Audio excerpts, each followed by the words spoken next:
Zay ihany koa no mitondratsika makany amin'ny sehatry ny fampianarana nanao tsy ombialoho nijeriny valin'ny fanadinana BEPC farany teo teny amin'ny ivitoerana nanaovan'izy ireo fanadinana ireo mpiady natao anatin'ny Cisco Antananarivo renivohitra androany tokoa no nivaly izany fanadinana izany nisy ny faly ary tao ihany koa anefa ndisy fanantenana tamin'izany voka-panadinana izany.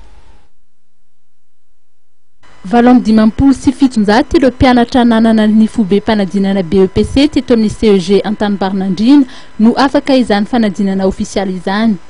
Hatramin'ny hariva teo dia mbola maro ireo ankizy tonga nijery amin'ny peta-drindrina na ao na tsy ao anatin'ny lisitra ny anaran'izy ireo. Maro tamin'izy ireo no afaka.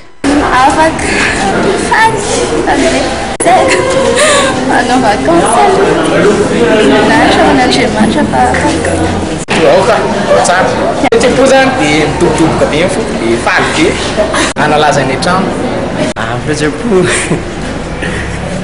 tatay lo ba afak panafusan ka analasa utsanga.